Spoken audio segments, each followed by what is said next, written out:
What's going on, ladies and gentlemen, boys and girls? You know what time it is. Episode 96 in the mix, big baby. Before we get started with episode 96, got a special, what we got here? Guest on over here on Player2. But before we get started, I am your host, Gaddis TV. What's going on, y'all? If you got yourself an iPhone and or an Android, do yourself a favor, download the FTX app and stay up to date with the latest cryptocurrencies and NFTs. Without further ado, let's get to it. All righty, and we are live and direct. So first off, Moo, I want to say good morning, and thank you for getting up early in the morning and showing some love on the podcast and sharing what you got going on. So I appreciate that. Appreciate it, man. Thank you so much. Happy to be here. For sure, for sure. Usually how we do start it with almost just about all the guests. Like to do a quick little background on who you are. In the essence of when did you find, crypto in general? Was it good old BTC, Ethereum, Solana, Doge? You know what I mean? When did you first hear about crypto in general? Man, I don't even know where I heard about crypto.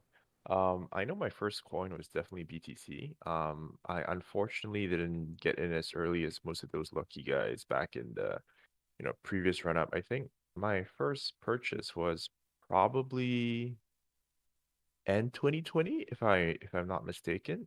I bought BTC. It was on Binance, trying to figure out the whole credit card thing with them. Eventually opened up Gemini, and then went from there pretty much, and then eventually to DeFi, yada yada. But yeah, pretty much held all the way, saw the entire like market go all the way up, and then rode it all the way back down here. So we're good. Heard that the full exposure of everything. So BTC the first one. I know what you were talking about with the good old credit cards, IDs, everything like that. Yeah, man. What 2017? I think I was trying to help my dad do that as well, and knowing my luck, I got it with him buying the tippity top at like 20 grand, and then granted he only put in a couple dollars. You know what I mean? Just to help his son. You know what I mean? Like, oh, I got your son, and then he loves it. Be like, yo, hey, remember that investment? Granted when it was 60s and everything else, it was good, but he was holding it as well. So. Keep holding, and hopefully we'll both still be Gucci on that. With the finances, I guess on that, were you, I guess, ever interested in finances in that way, stocks or anything like that before crypto, things in that nature of it, or is crypto kind of the first thing that got the I guess the heart racing in that essence of it, or have you always been introduced and interested in finance?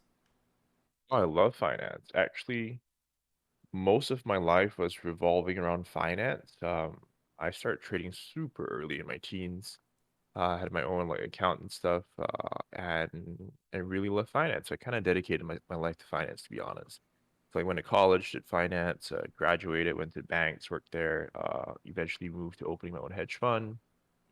Good days, and then had like sort of I don't know, like a quarter life crisis, if you may, wondering what I was doing with my life, because finance is a huge, big zero-sum game. So for someone to win, someone has to lose, and I couldn't sleep like that because like the person on the losing end was like, I don't know, like this grandma, grandpa, like can't really trade so well.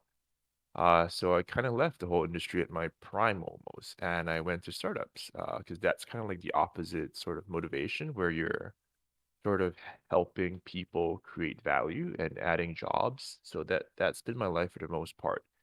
And then crypto came along, and like, damn, crypto's like the first time in like human history, or at least I know that the big guys are not in crypto. And in fact, the little guys are in it first. So I began my foray into crypto like shortly after trading my first Bitcoin like token. I started writing a lot about crypto. I started a group with my friends. I was posting every day. I was posting TA because that's what I used to do. And that fire came back at me because like I used to love finance, but the reasons for being in finance was what ate me up. But in this scenario, I'm helping the little guy learn about crypto and getting in there first, and then the big guys hopefully become exit liquidity. So that's that's my background and why I got to crypto. No, I like it. With I guess before we get a little bit more in depth with player two, um, Yeah. on I guess on like a personal question, what got you I guess intrigued in the Bitcoin stuff and the finance? Like what was that turning moment where when you first got into crypto? Was it just hey, like you said, it's low, it's something interesting. Like I think this is something that might be plausible in the future, or was it just I guess the financial numbers crunching your head saying, hey, this could be worth it if it goes up X, Y, and Z? Like what made you get into it? What made me get into it? I think like we can't argue that the hype was important.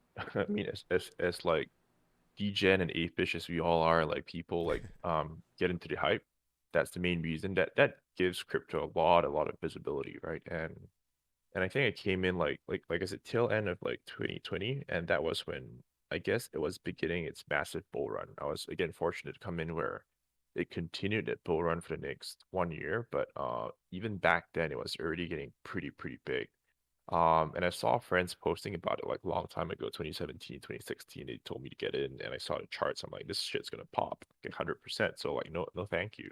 But now that it's gone down, I'm like, well, maybe like this is a decent time to get in. But definitely the hype was a super big factor. And the more I read about it, the more interested I got. I'm like, this is sick. This is probably going to be a significant part of the future, if not the future, which is why I did all that research and started posting to other people all these different research like subjects. Nice. No, I like it. With the player two, because I mean before I guess you came to Discord, I was clicking around the site, stuff like that, talking about financial things here and there. For the person that doesn't know what Player Two is, quick background, I guess, on what it is, and are you the creator of the project in general? Like, what's the background of Player Two? Sure. I'm not the sole creator. I have a co-founder. His name is Sue. So I basically do the non-technical stuff. Everything that involves not coding, that's me. Everything that involves coding, that's Sue. We have a small team. Very fortunate to have a lot of good people. We have an extension of that, mainly the community that came in really early and supported us. We call them the pioneers. And now we just opened up like a week ago, almost exactly a week ago to the public. So we've been building in silence for 9 months. And I think people are slowly starting to realize that hey, we exist. We're trying to make our noise in a little corner.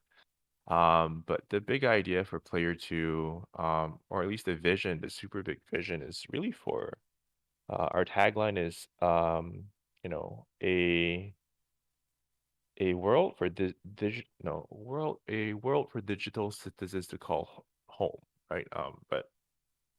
But the real talk is it's pretty much real people, real communities, and real businesses, and that's sort of the basis for Player Two, where we want to generate real revenue, and we want to make sure everything has intrinsic value. And I think, say what you want. There are different crypto projects. They have different sort of angles or stories behind it, but from our observation, the biggest problem has always been crypto projects not actually having revenue. And it goes back again to my early days of finance, where it's the zero sum game and it's horrible. So the beauty for what we're trying to do is we're trying to break that zero sum game, or Ponzi-nomics, whatever people may call it. And the only way you break that is if you have revenue coming in. Like people actually have to pay for something and go like, I'm cool not getting my money back. But that's not the case. Everyone buys a token, buys an NFT, and if you ask them, what do you expect? They're like, it's gonna go up, right? Well, but if everything's gonna go up, like where's the money coming from? So yeah, that's the thing we're trying to break in Player Two. Nice. With honestly, I guess the question on that, where does I guess the money come from? Is it again? I don't know. I guess too much on that. Is it with you have an NFT to I guess go and play the game, or I mean I'm on for the I guess people that are gonna be listening in general, just the player2.world on y'all's like website. And it's interactive on that one. Is that part of the game, or is that y'all's I guess intro kind of learn more mode, or what do you mean when I guess what are people gonna be paying for? Right. Okay, so let me take a step back. So what we've built is, or what you see in a website right now is a small section of our world. So you imagine we have this really big metaverse, right? And there are different buildings in the metaverse. People can walk around like a Pokemon, if you may. this is one building in the metaverse. We call this building the financial brewery. This building has been alive since April this year, so it's shipped, it's working. It's basically a place where you can do really basic DeFi functions. You can add to an LP, you can swap. There's a little guy called Winter Rose. He's the wizard standing there. If you click P to start, actually, if you want to just go ahead and click that, yeah. That's the financial brewery. So there's different guys with different functions, like Tamarin on your top right. She's the person to go if you just want to do a basic swap. PCO7, he's the bartender. He provides liquidity, so he's the liquidity pool guy. Then Batar, he's the guy that you can buy bonds from. Junit is where we have our actual product called the Bitcoin Accumulator. And it's our novel DeFi 2.0 product, DeFi 2.1 product, we call it. And the Bitcoin Accumulator does what its name suggests. It basically accumulates more Bitcoin for you. So that's where you put in Bitcoins, and over time you get more Bitcoins. They do it through arbitrage, basically. So it's like market inefficiencies between two assets, and every time the protocol makes money, it splits that profit with its holders, and that's been amazing because that's also real revenue, right? Taking revenue from market inefficiency. So the entire P2 is kind of like following that trend. So this small part of P2 is our financial brewery. It's our initial foray into building something gamified. But what's coming up in a couple of months is we're releasing the main world, so you'll be able to like see everything, go around, and this is just one building. So what you asked is, what are we buying? What are we minting? Well, that's a different part of the P2 universe. We call it future farms. That's where people are able to do your old school traditional farming, but in a gamified format. So you should have characters, which is what you're minting, called farmers. Eventually, you'll be able to buy land called farm plot. You can create things in game. You can craft items. You can create augments, make your farmer stronger, faster, whatever you may be. You can upgrade your farmers. Eventually, the farmers are also going to be compostable, so you can eventually use them to battle. You can use them as a pet, whatever you want. And slowly, bit by bit, will add to the world. So 2-3 months from now, when the game launches, future farms will be live. The financial brewery, of course, is there as it is. We're launching our own marketplace. We call that the Grand Bazaar, and there'll be a fourth building, which is a basic admin building to do basic admin things. Heard that. With the, because I'm techy to an extent. I mean, DeFi stuff. I get, but again, as the time goes over my head, which I'm cool with letting everyone know. But I got the buddies as well that can listen to podcasts and be like, yo, this guy's bullshitting out his ass, or he's fucking totally correct. So, and hopefully, again, anyone who listens will kind of hear what's going on. Even like the newbies to again the OGs. On I guess it was some of the I guess it had to be like stats or algorithm stuff like that. Where I guess are those things coming from? Like you said, you put Bitcoin in and you get more Bitcoin. Of course that Yep, sounds like a fucking like what the hell, like a Ponzi right there. But like you said, it's arbitrage, which exactly.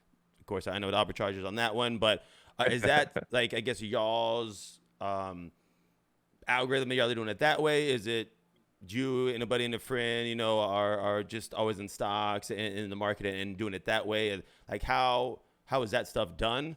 Like how's it done, and why should people trust that? Hey, they're gonna put money in then, and it's not gonna get taken rugged again, like stuff like that. Got to ask the Well, questions. rugs are everywhere, right? You can't. I don't think there's a good answer to.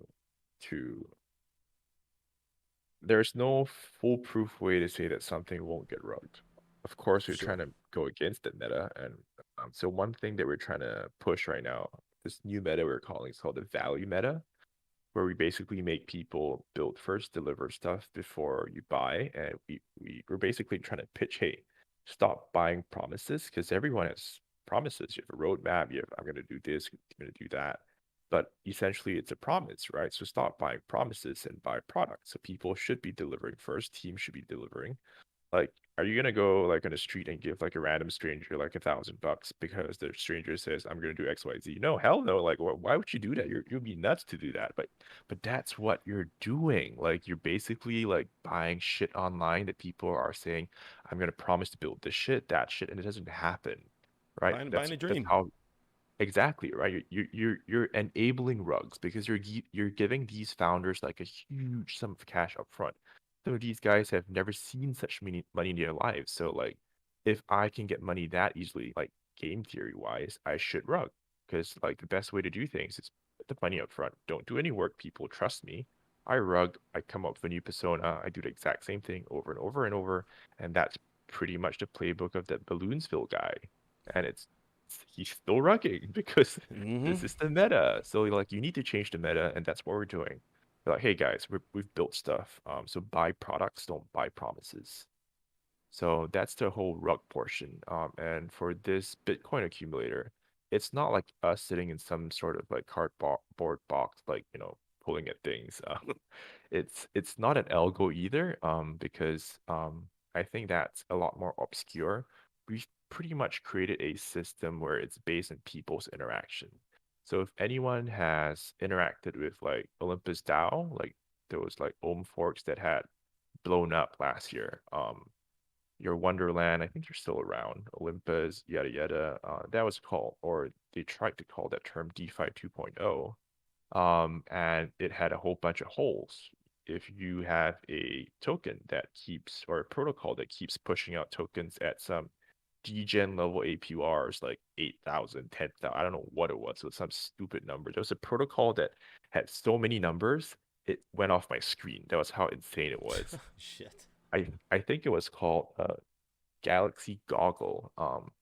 But the point is, if you keep minting money like that, you're naturally going to get a hyperinflation problem. So, like, what is worth more, like 1,000 tokens at a fraction of a cent, or one token at $1?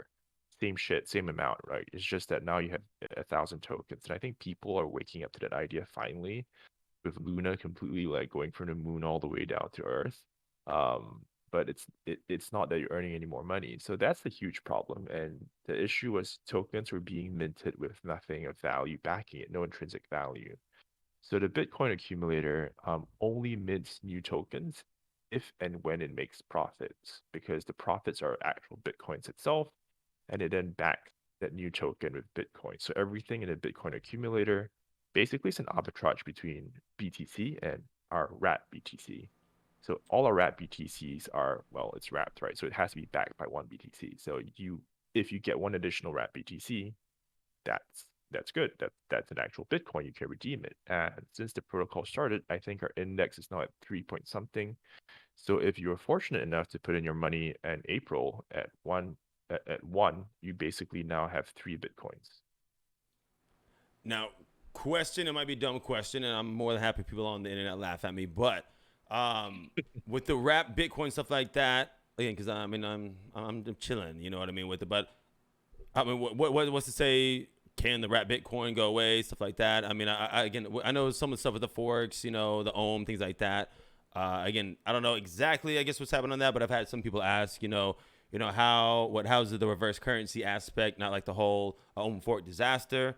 Um, which I guess what would you say on that? Sorry, what's the question? What is wrapped Bitcoin? Was that a question? No. Well, no, I know what wrapped Bitcoin is, but I guess my question on that one, it was two separate questions. Honestly, it was more of say I get the wrapped Bitcoin, Yeah. can the wrapped Bitcoin just be gone? And then oh shit, my three wrapped Bitcoin is technically, since it's wrapped Bitcoin, it's not actually Bitcoin. Like on the DeFi Uh, essence of it, is something like that even possible? Where hey, I got 16 wrapped Bitcoin, but hey, your wrapped Bitcoin is bullshit. It's not the real stuff. How does that work for us non-smart people like myself? it's a good question. So that's not like a non-smart people question by any means. Everything everything that is in the actual asset has risk to it.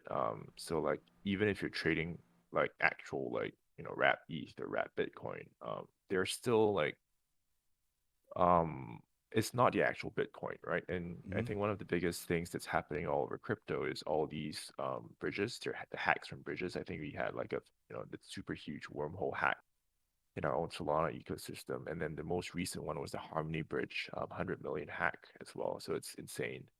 And the other big notable one was the Ronin bridge. So even the wrap tokens, they have risk. So that's a given, or you can't ignore the risk. The safest thing you can do is always holding the actual token. So if you want as little risk as possible, hold the actual Bitcoin. But holding the actual Bitcoin doesn't allow you to do jack shit on DeFi, right? You can't do anything other than transfer Bitcoin around, which is why there's wrap version of it. So you can do stuff with it. So I guess it could go away. It could go like completely vanish, and that's that. But if you're talking about whether it's fluff, then no, it is backed by an actual Bitcoin. So the value will always be there, similar to how Heard. USDC in theory could go to zero, like the company could just rug everyone. But also in theory, they have US dollars backing it. So long as that exists, that there is an intrinsic value there. Heard that. No, it makes sense on that. So no, I appreciate that. With I guess with the project NFTs, you have to have an NFT in order to, I guess, play kind of with the game, or is it going to be anyone and everyone? But NFT holders get certain perks, or do you have to have one of the NFTs in order to play the game and utilize everything? Yeah. So what we have in here is, like I said, just a small component of P2, right? So this is going to be living here. Anyone can use it. You don't have to have an NFT. The NFT is solely for this new section we're building called Future Farms. So that's where it's a gamified approach to staking almost. The idea back then anyway, it's gone way crazier since. Is that there's these like staking like mechanisms all over. It's guess it's not been done in real life. You don't have anything you can stake. The closest is getting dividends from stocks, but that's still up to the company. Like staking is the guaranteed. It's almost like a savings account. You put money in, you get money out. So you're like, well, why don't we make it a little bit more fun? Like add like, or build an entire game around it because clearly people like earning money. But if you can make it more fun, then why not? So For sure. Future Farms, yeah, Future Farms is pretty much built off that premise. But it's a full blown game now. So you could you can farm a bunch of different tokens. So unlike, a very simple like staking contract where you just put your NFT and you get like one token out, ours is like a full blown game. You have like I think 6 different tokens in there, of which you can craft different recipes, you can build different items that you can equip your farmers with. So to play that game, Question then on you that. Sorry to cut you off. When like, cause I was gonna ask that honestly beforehand when you're saying like you can like make the farmers get the land, things like that. Say, I mean, you are playing in the game, like, and you have a better farmer, or better crops in the field. yeah. Like, does that type of stuff matter? Does that affect Oh yeah. something on that? And Oh how yeah. does that affect on in that essence of it? Right.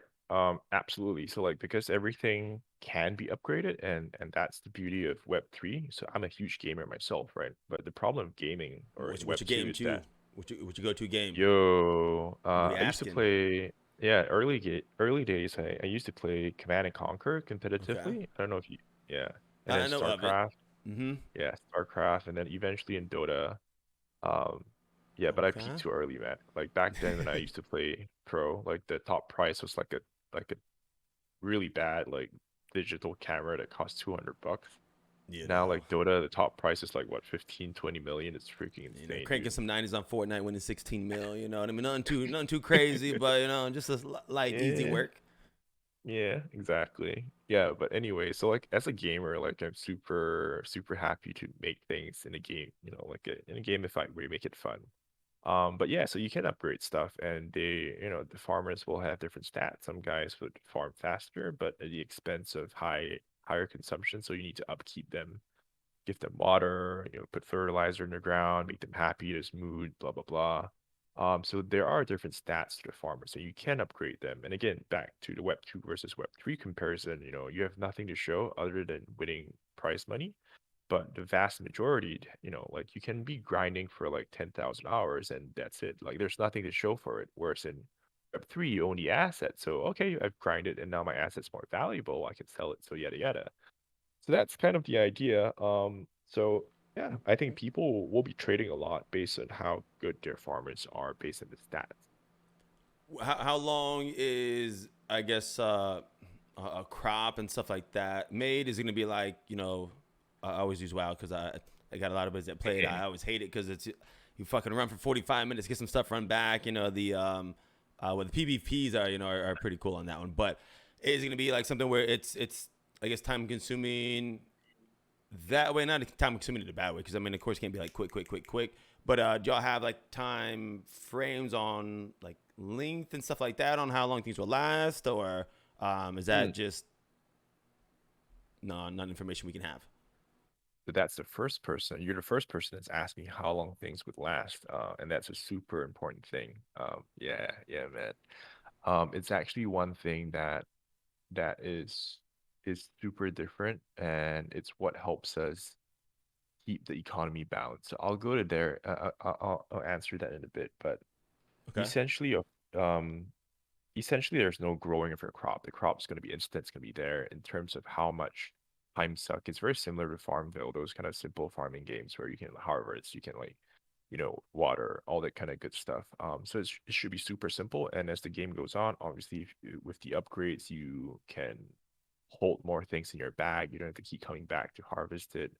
The upkeep is longer. You can, they can have a higher like reserve balance if you may. So as the game goes on, it should be less and less time consuming, if you may. Some people like to muck around and play all day. That's possible too. And we're super big into social. So the three big like columns for Player 2 is we call it play to learn.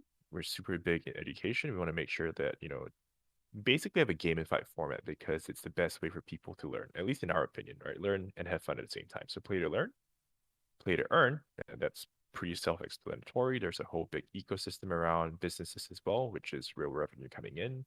So play to earn is not just earning money, but it's also building businesses, also people hiring others. So we want to make sure that we can actually provide jobs in a Web3 space.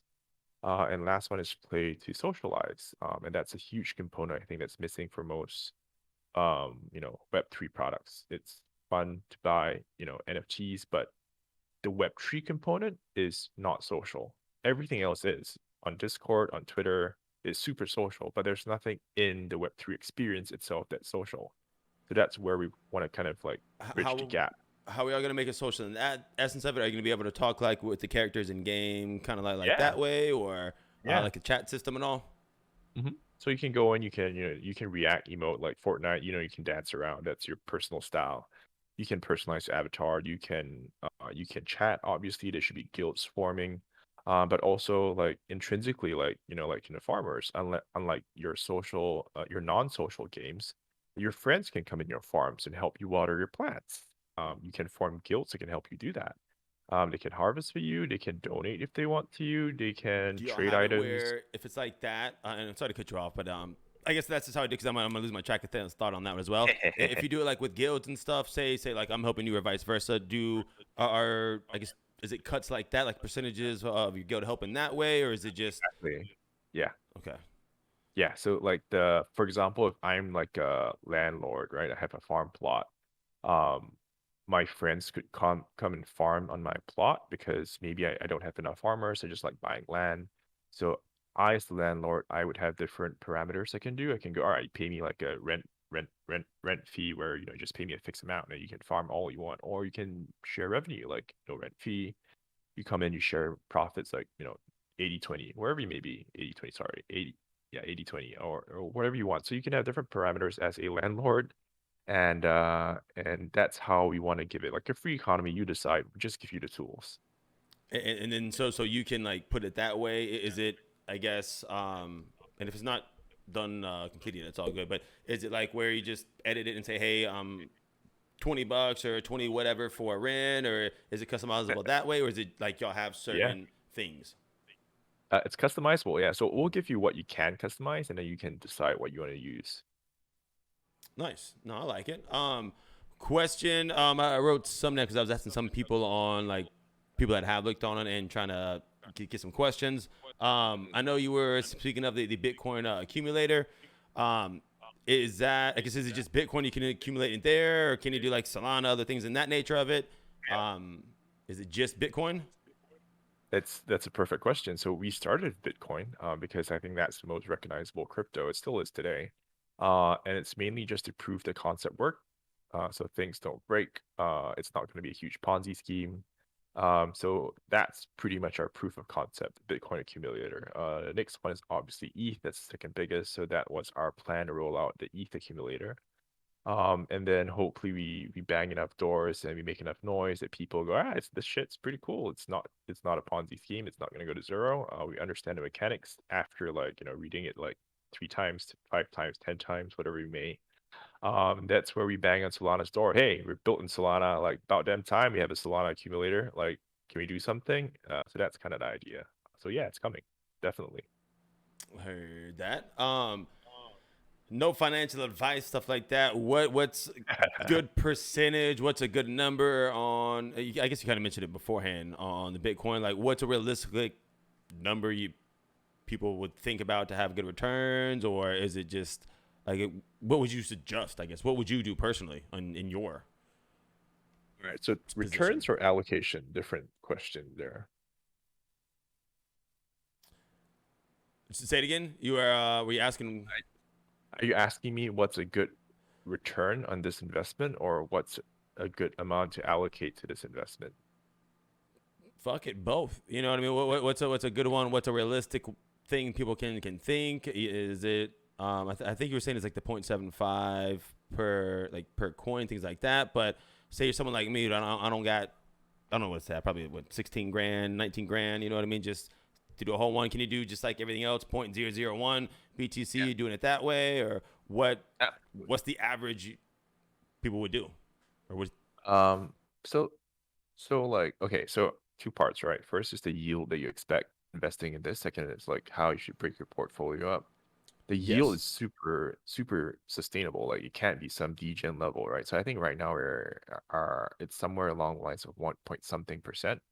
And that number fluctuates depending on how popular the protocol gets. It's very similar to providing an LP, where the more people use the pool, then the rates kind of go up. So same for us. The more people trade, there's more arbitrage opportunities. That's where the protocol makes more money, and that's where it distributes the profits. So yeah, that varies, but I think long term, like things would normalize based on um, opportunities in ecosystem. So if if the yields are super low, people would actually flow elsewhere, and that means there's less people in the protocol, which means in theory, each person gets a larger chunk, so that number goes up. Right? It kind of self adjusts that way. In terms of how much you should allocate, that's really a personal decision. I would say diversify as much as you can on different chains, on different tokens. Don't be a maxi. That's never helped anyone. Um, but yeah, like especially for new protocols, like there's risk, right? So like I wouldn't trust myself even because I don't believe there's any blue chip NFTs or blue chip tokens. So maybe blue chip tokens, there are Bitcoin and ETH I would consider blue chip. They've been around long enough, right? They're 10 years behind them. But everything else, there's no blue chip. So like spread your risk, anything can happen. And yeah. No, I gotcha. With the, I guess another question on that, with the metaverse, with the businesses, are those I guess real businesses in real life, or like say someone has I guess like a Web 2 business, can they do it in there? Can they sell like real products in that essence of it, or how? I guess how would that work? Absolutely. So like real businesses like we're part of the solution to the Web 2, Web 3 bridge.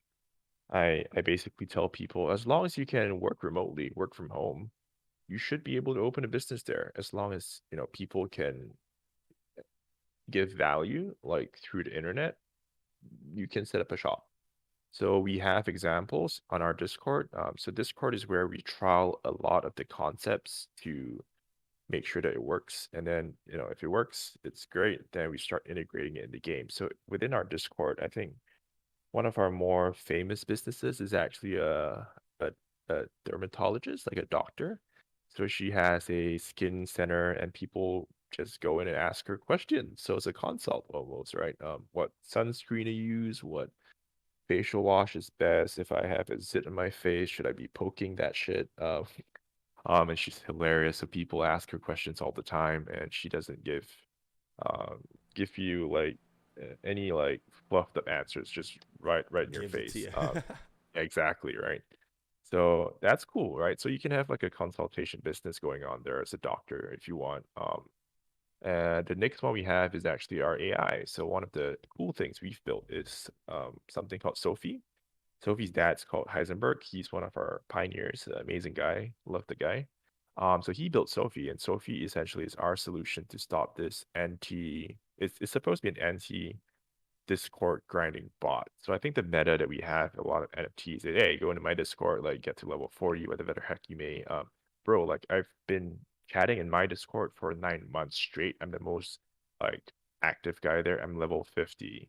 So to get to level 40, you have to be like living in that Discord for like years. I don't know. Forever.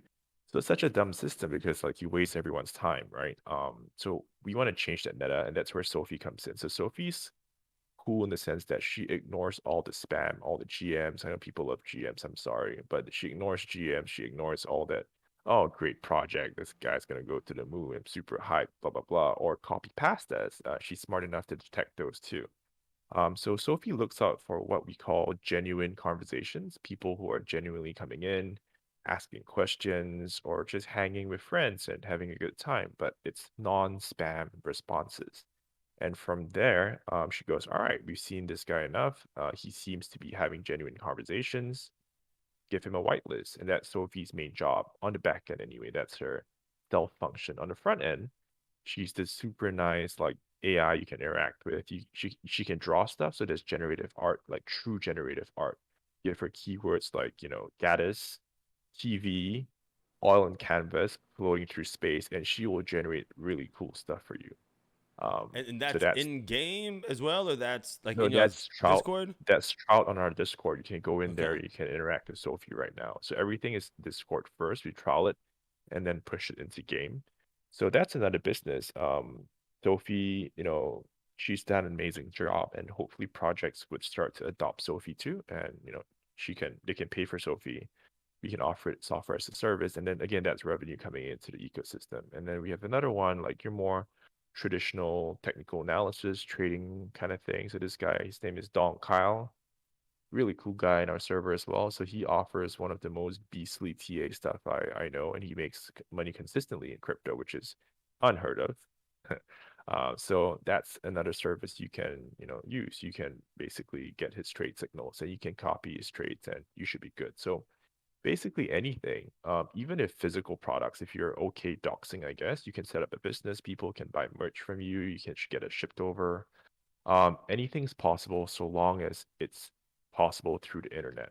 So that's the idea, have a platform where people can set up businesses and get genuine revenue in. Nice.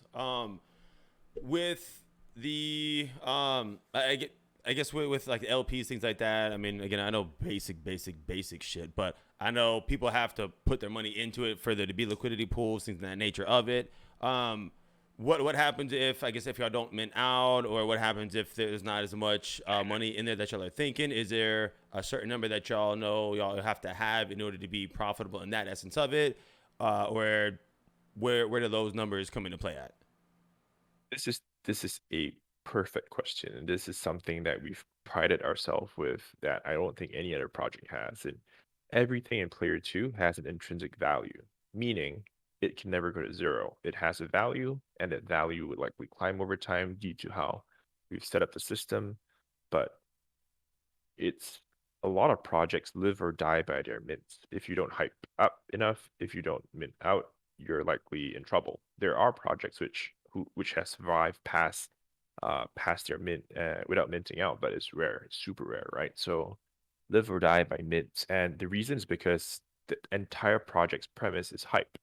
Like most PFP's projects, like there's nothing other than hype. If the hype goes down, it's gone. Like the market price would just tank. P2 is different. Again, we're trying to change the meta to like actual like intrinsic value. So we don't rely on hype. Hype helps us grow faster, so it accelerates the process, but it doesn't kill it. Similar to the Bitcoin accumulator, we basically didn't tell many people, but it's still live. Like it's not dead, and the token price is still there. Like it's not crashed. It's tagging the Bitcoin price as it should be. So similar to our NFTs, there is a residual intrinsic value, and that value is going to be its mint value. So if it doesn't mint out, um, that's fine. Like the value still remains. If people start to sell under mint, and people start arbitraging and buying it back and burning it.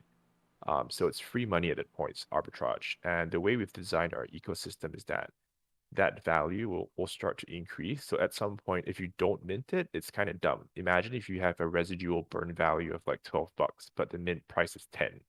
Like it's free money. You would mint and burn, right? So that's kind of how we set things up. So even if you don't mint out, like internally, we're like, all right, even if you like mint out 20%, 30%, that's cool. Like people will just FOMO the heck out of it when the game goes live because like people realize that shit, it's an arbitrage. And that's kind of how we like to do things. We love hype. Hype is great for us, but we don't live or die by hype. We don't need hype to survive. Heard that. Question, I guess, still on that one. I guess what happens? It's allocated that way, but I guess how is that allocated in that essence of it, where it holds a value no matter what? Is it just because y'all have honestly a certain amount of money already allocated to that if it doesn't happen, or honestly, what is that makes it Question, my man. still worth it? Very exactly. The simple answer is, and this is not rocket science, right? Any For some project can people, do for me, it this. might be. But go ahead. No, fuck with you. It's still very simple. Like the simple part is don't be greedy. That's all. Like projects, you just need to make sure you're not greedy. And for us, it's very simple. Any money that comes in through the mint, we don't touch it. Like it stays there, it just stays there in the reserve. And simple math, right? If people pay $1 to mint and the dollar stays in the reserve, you can use that dollar to buy it back any day, right? So that's it. Just don't be greedy. I think projects are looking for quick cash grabs, like hit and run, pump and dump, whatever you want. We're not that kind. Again, we've been building for 9 months. We have a product, buy product, not promises. And it's going to be the same for our mints. We're not going to be touching the cash. It stays in the reserve. If it ever goes below that, then we can buy back. That's all. I gotcha. With y'all's mint then. When is that? How much is it? How many are going to be on there? What type of information is that with player two? Right. So we're looking to mint probably end of July. That date is, of course, not fixed. It depends on how much interest we have. We don't want to mint like super low. We don't need to mint out, but we don't want it to be like, oh, only 5% gets minted out. So likely end of this month. I think so far we've been getting really good momentum. We have a lot of people coming in, genuinely seeing, hey, something smells different here. What's up? And we have people asking a lot of good questions. So we do appreciate all these new guys coming in. And more and more projects have been requesting collabs of us, and we're happy to do that. It's a bit full right now, so like probably need a queue number. We don't want to spam, but it seems to be having good momentum. So fingers crossed, end of the month will be our mid date. And what was the second question? That's a good question. What the second question was? It's probably a great one because I asked it, but I'll come back to it if I remember it on there.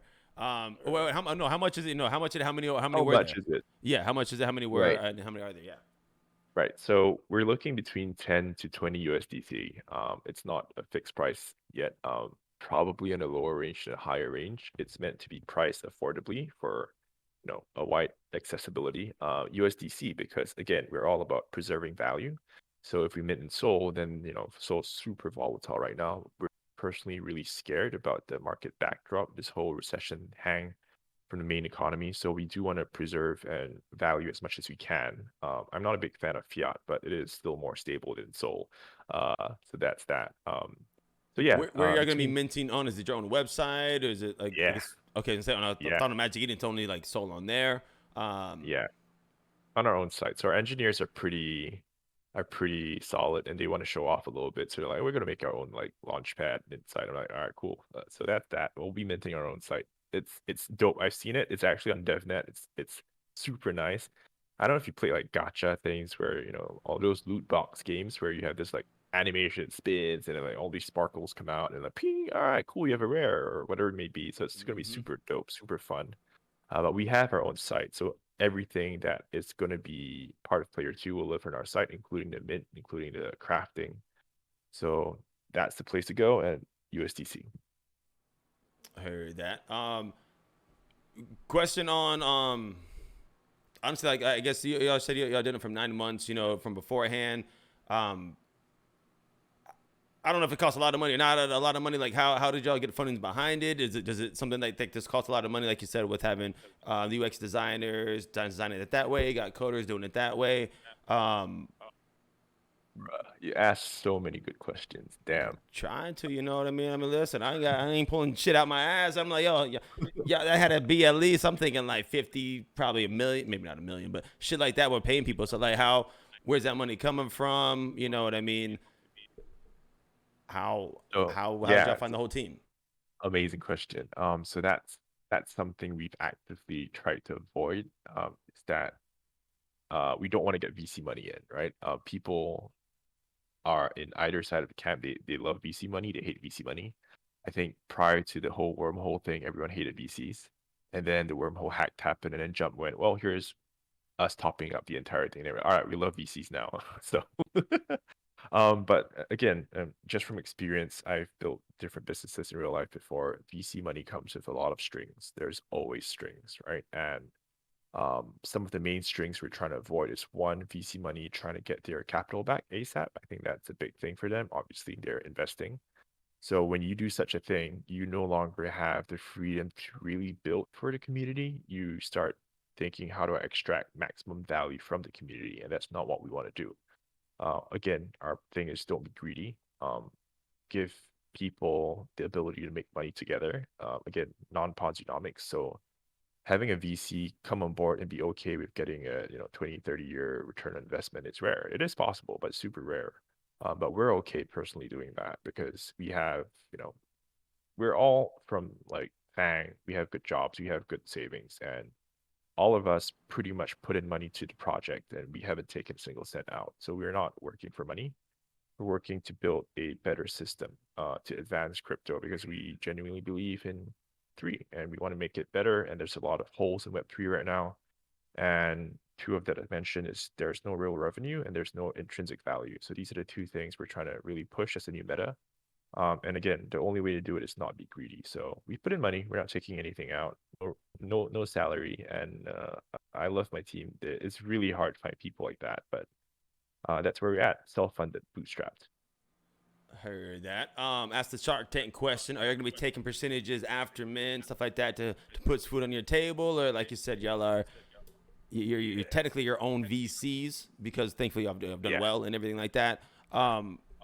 When do y'all, I guess, start taking money for yourselves? Because to an extent, ain't nothing wrong with that. You got to eat, you know what I mean? Or is it always going to be things like that? When does that happen? Or is it? So it's a good question. Actually, we don't need any percentage for ourselves. It's a funny kind of pie chart because most people will go like, all right, this is our IDO schedule. This is where founders take X amount, VCs take X amount. It's going to be blah blah blah. We don't actually need any money for ourselves simply because when real revenue comes in, we split that revenue, right? So some goes to What do you us, mean and real revenue? I had to step up. What do you mean real revenue? Like like I mentioned, like for USDC example, or the? Sophie. Okay, Like for okay, example, gotcha. Sophie, right? So yeah, so if you want to like use Sophie, you'd have to pay us money to use Sophie. If you want to, get your skin consult in, you'd have to pay for the consult time, So or you have different TA. markets that are bringing in the revenue, so you don't have to touch the NFT gaming money. hmm Then overall, correct? hmm Exactly. Okay. That's exactly right. So like actual revenue coming in from businesses that people want to use, real consumers, and then that profit comes in, and we split that profit. So like a percentage goes to us, and that's how we eat, and a percentage goes back to the community to bolster the reserves. So we're going to have more and more money in the reserves, which raises the intrinsic value of everything. I gotcha. On the gaming stuff, and I just looked at the time. I've already got you at 50 minutes, so I'm gonna ask a couple more questions, and we'll start wrapping it up. Don't want to hold We your whole good. time, and I know you got some stuff going on this morning as well for later on. We Um, good. with the game and everything, I guess any reason it's a black and white, no color, anything like that? Is there any going to be color in that essence Uh, of it? Why no you're color now? making me give all my alpha straight up, and I'm I'll trying do to it get it just for all, you. man. Listen, this guy, this TV in the mix. Ladies and gentlemen, boys and girls, you're not already, go ahead and follow P2 and the Thugbird Podcast. All right. So the whole idea behind the black and white of pixels is we want to make a world, right? So P2 is meant to be our world, but in a digital format, right? So like you should be able to do all the things, make friends, human interactions, businesses, blah blah. You should be able to do it in P2 as well. That's the whole thing. And in our real world, like things change rapidly, right? 10 years ago, like what the hell's VR? Like no one knew about VR, AR, and now you have like Oculus, you have like all these HTC Vive coming out, and we know like moving forward, like as I mentioned, we have businesses in P2, so things that may not be possible today may be possible tomorrow simply because of the advancement of technology. So like maybe today, my dermatologist can't do any operations on you simply because you have to be in person in the hospital, but maybe in the future you have these robots flying around and it can do a remote operation on you. So that's possible 10, 20 years from now.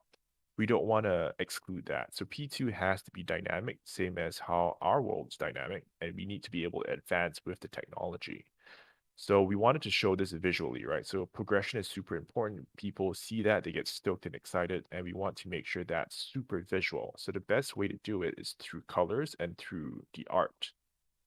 So we start with pixelated, and then soon we'll have sepia, then we have basic colors, and then we have full color, and then we have like a bit more high definition, and then 3D, and then eventually VR, blah blah blah. And we want to keep advancing that way. So it's a super big cue for people to I show gotcha. people that P2 advances and progresses. So that's y'all's way of keeping the hype, keeping the eyes and Yes, mind visually yes, um, going. And of course I just messed with the yes. wrong word, appealing. That's not even the right word I'm thinking of. But okay, I got you on there. With the There's actually one more point to that though. yeah, So the reason why we're not going the other route, which is completely building the most awesome AR VR experience, is because when you do something like that, you don't know why people are in your game. Like they could be in it because the game is fun, or they could be in it because the graphics is dope. And that's what we call bells and whistles. Like we don't want to have people come in because of the bells and whistles, because you can't tell for sure whether your core game and its core essence is fun. People have fun playing Pokemon, even though it's black and white back in the day on your Game Boy, because the core game of Pokemon is fun, right? Right now, Pokemon has all these bells and whistles. So you want to be able to first build something that's essentially like the core has to be fun. So we stripped everything, which is why Pixel's black and white. If you still like to play our game, even though it's black and white, you will have a blast when it's in VR. it's gonna be the gaming question out of me. Why are you so confident with the VR stuff? Is it you got coders like that? Is it gonna be like 2D coming to the 3D and it's like, yo, you're, It could opening up be the VR. I door, mean, or like where's the confidence coming from? Because I know you're a gamer. I'm gonna ask some gamer questions. You gotta have the fucking the 1080, or I don't even actually know the fucking new video because I'm a bullshit you. The RTX is 250 Boost 5. What makes you confident with that? And when are those things coming down the line? Let us know everything. Just don't you have to let us know everything. But when are those it's coming down step the by line? step. I think that's probably the last priority. Like making it upgrading graphics is probably last priority. I think what's priority for us is building the MVP, meaning the core game first has to function with its basic components, and then after that is really introducing. I mentioned to you social, so the social has to come in. We have to build the social elements to make sure it's natural, it's seamless. People feel like they're interacting like a regular human being, but through an avatar, kind of like uh, all these games. And then the last part is making sure that the economy is strong. So that's the businesses coming in, that's people being able to buy and sell things and get hired. We want people to get hired. So those are the key priorities. Once those main building blocks are in place, then we look towards interoperability, composability with other, metaverses, if you may. And then when all is said and done, you have all these basic infrastructure set up, then you can go into adding all these bells and whistles. I gotcha. Um, with the last couple questions on this one. For the people that are, I guess, either skeptical or I guess don't really know what's going on or want to read the paper, stuff like that. Where can people? I guess you'll have like a white paper there. Do you have, is that on your Discord? Where can people find more information on y'all? Where's the best spots at? Best way to find out about us is through our Gitbook. If you go to knowledge.player2.world, that's where our Gitbook lives. All the information that we have that's you know important, we've kind of distilled it to the Gitbook. So that's a really good place to start. That's as suck think gets it gets. If you want a bit more details, that's where you come into our Discord. We have an announcements tab, as most Discords do. We have a smaller announcement tab called Notice Board. So that's where you get more of the granular, fine details if you really want to keep up with all the kind of stuff. And ask us questions. We love tough questions. We are not here to BS. We want to make sure all these things that we build is watertight and solid. So I truly enjoy constructive criticisms. That's how I think we can do better. If you see something that is not clear to you, something that's hard, let me know. I try to make it Eli 5, explain it like M5, so people can understand it. And if something seems off, hey, you mentioned this, it smells like a Ponzi still. Like, are you sure this is, how you guys doing X, Y, Z? Let us know. Then we can clarify, or if it's a blind spot, then that's something we can fix. Because I don't think we'll be able to know everything on our own. Like the more eyeballs, the more brains, the better. Yeah. So ask questions. But yeah, the Gitbook's a good place to start. If you want to know specifically about the Bitcoin accumulator, we have white papers that's out that is specifically on the Bitcoin accumulator, or as we call in a more generic way, token accumulators. The white paper for the Player2 world itself is not out, so we're planning to release that closer to our IDO, because the main thing about Player2 is its economy. We want to make sure it's a super robust economy, and when we IDO our in-game token called the DOs, that's super important for people to understand what you're buying. I gotcha. I said it a couple seconds ago, but last couple questions. What does Player2 want to be known for in the long haul? In crypto, timing's always crazy. 1 month is a year is like 10 decades. But what do y'all want to be known for as a project? Real economy, like real revenue, real business, real economy, like actual real money, like not a Ponzi. Hopefully not a Ponzi. You know what I mean? With shoot, I'll ask the question on this one because you're super hell of a smart guy. It sounds like. If y'all were to rug, if y'all were to do the Ponzi, if y'all were to do it, if you know what I mean, someone else is thinking, listening right now, saying, "Yo, I'm gonna do this shit, but I'm gonna rug, or fucking fuck someone up." Where are the ways that it could happen? You know what I mean? Because I'm And always you just interested in asking those questions. I'm always, and I know you're about to answer, but I'm always halfway debating if I'm gonna ask Project Step because I don't want them to think like, hey, I'm saying y'all are fucking rugging, but at the same time, y'all are smarter than me. Y'all would see like certain things. Like, what are those things for people to look out and watch on? 99% of the cryptos are Ponzi-nomics. They're not Ponzi, they're Ponzi-nomics, because there's no real revenue. Like, and the simple example is like an actual company, right? So you need to understand where money comes from and how money flows. In a regular company, there are investors who've put in money to keep the company, get a company started. There are operators who are being paid to work. And then there are consumers or customers who are happy to pay. So the money flows from the customers to the operators and investors. That's how money flows. In crypto, for 99% of the projects, there is no customers. So who is the customer? You always have to ask yourself that. There's investors for sure, and then there are operators who are getting paid, but there is no customers. So if there's no customers, money has to come from somewhere. And if you can't figure out where the money is coming from, the money is you. That's pretty much it. So if you want to do a Ponzi, you want to do a rug, just build a regular project. Like, don't do what we're doing. So we can, I mean, like anyone can, it's done before. There's so many Ponzi's and rugs. Build any old project. Like there you go.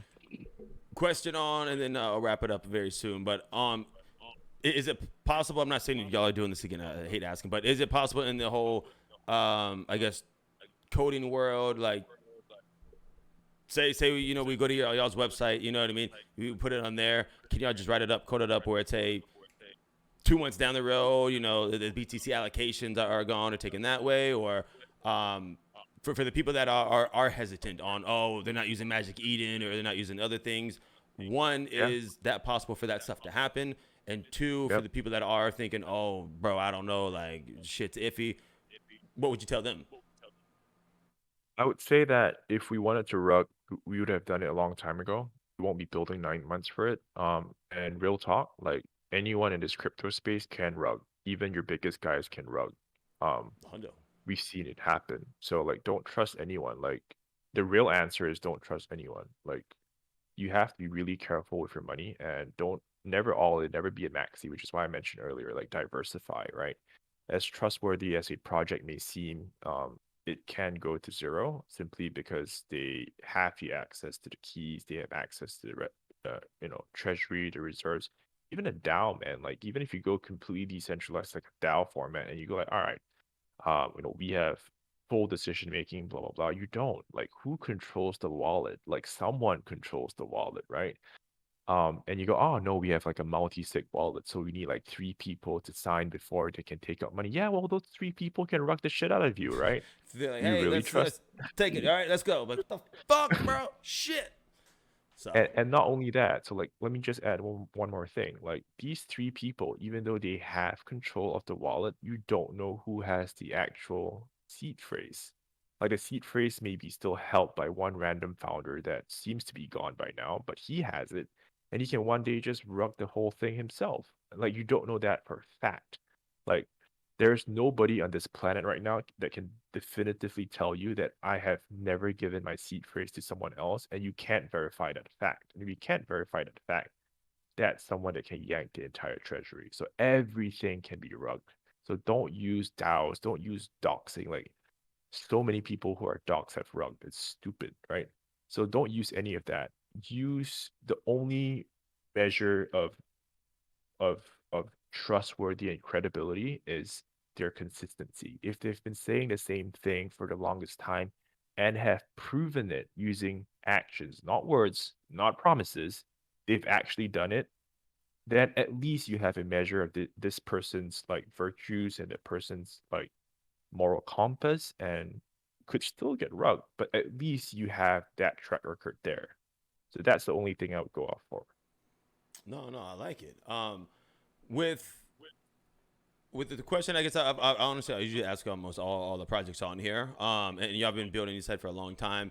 What were some of the, I guess, the biggest hiccups, the biggest problems y'all came across that either one y'all knew y'all were gonna come across or two didn't, and how did you overcome those? Marketing, man. Like all of us are builders. We know how to build. I know how to design things and create economies and write amazing white papers. Hopefully, it's amazing.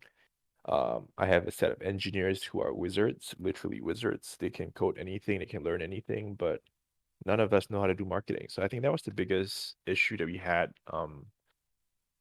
Since the beginning, we still are struggling to figure out marketing right now, which is why, like I said, I had to hop on Twitter and learn Twitter for 3 months straight, learning how all these, you know, crypto Twitter talk and getting part and getting into the community and learning to speak like them, but also understand what they want and what they may be missing and offering that pocket there. So marketing is tough, man. I think I think anyone that has not been in Web3 before, you're just in Web2 and you're trying to and you assume that you know how to market, you are very, very wrong. It's like, wait a second. On kind of follow up question to that, is there anything I guess y'all might be looking for, or you got a pretty honestly solid team on that one, or people that might be listening in and they want to help, or are looking for anything in general as a project, or um, any ways people can help in general? Absolutely. I mean, we're always okay. So, like, first and foremost, Player2 is for community, right? There's no point building an amazing product that nobody wants to use. So, we're always going to be listening to what people want, and we will be adjusting whatever we do based on what people want. Of course, we can't do everything. We have to take like select things. We have limited time as well, but we do want to steer it in a way where the community is being served. So that's point one. Point two is because the community is going to be served, we also want to help the community help the community. So we always hire from the community itself, and there's going to be a lot of functions opening up. Again, everything's bootstrapped, so we don't have necessarily the budget to hire people upfront. As the game grows and as real revenue comes in, that's where we have a treasury to start hiring and paying people.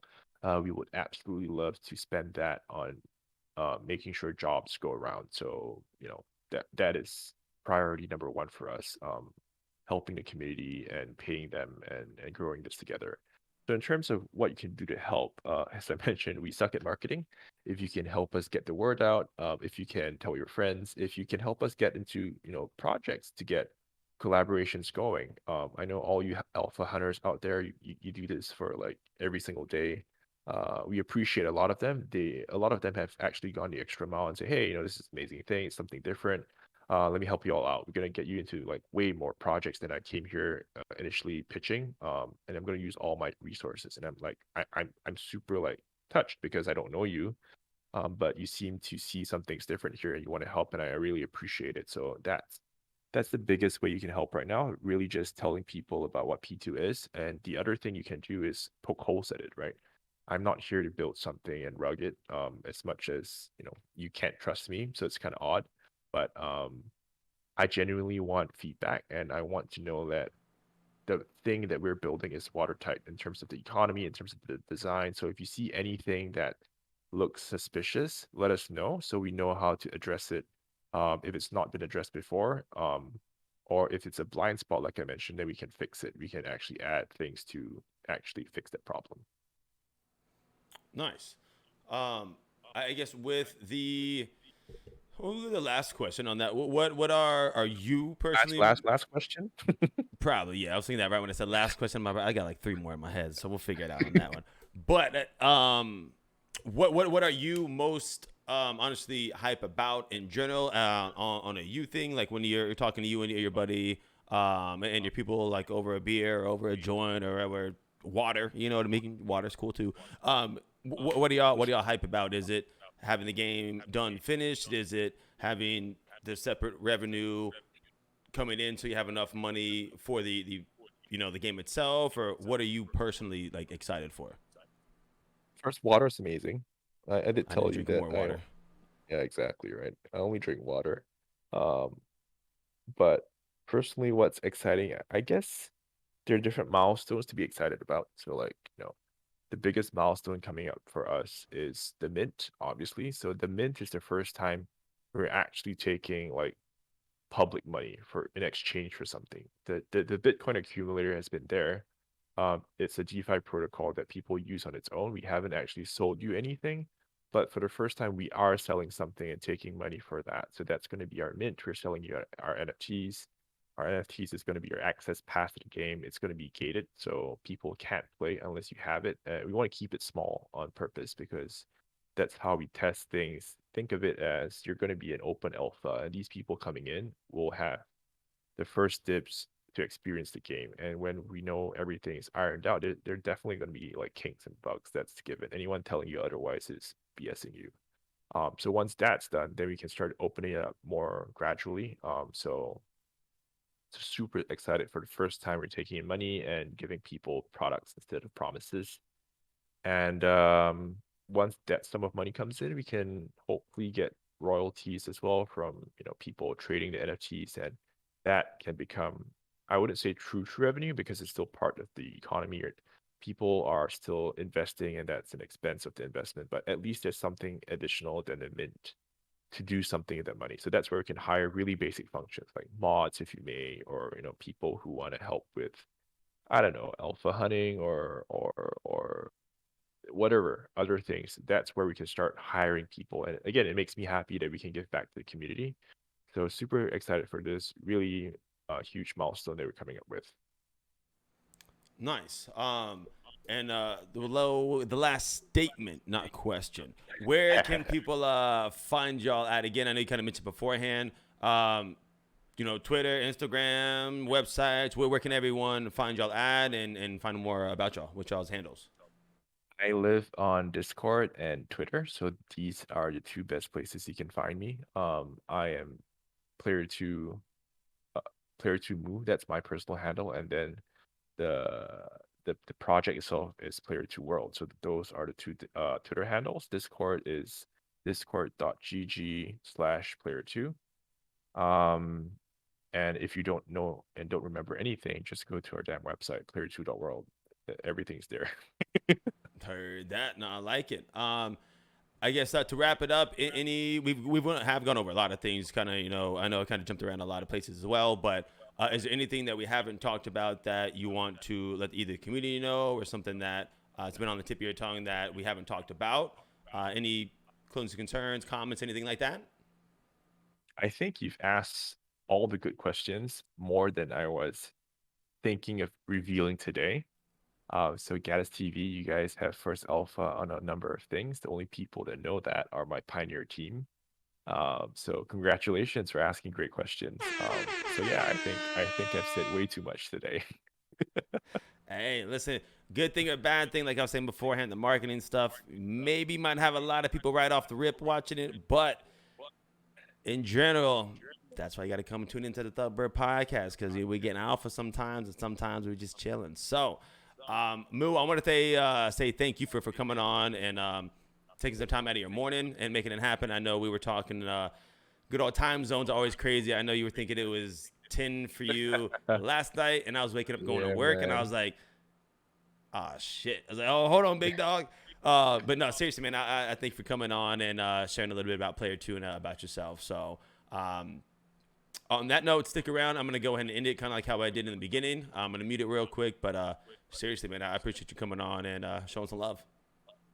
Yeah, man, the honor is mine. Thank you so much. It's actually, so for people who don't know, this is my first podcast that I'm talking about P2. And I'm super happy to be here. I appreciate Gaddis for having me on. It's an honor. Thank you so much. For sure, bro. For sure. Stick around. I'll be right back, and let's get to it. All righty, ladies and gentlemen, boys and girls, one more time. Episode 96 in the mix, big baby. If you're not already, go ahead and follow a Player2. Again, y'all, no financial advice as always. Do yourself all the research you need to do. Follow Thug Birds, Thug Dow, Thug Pod, and go ahead and hit the follow on the YouTube channel, Twitch.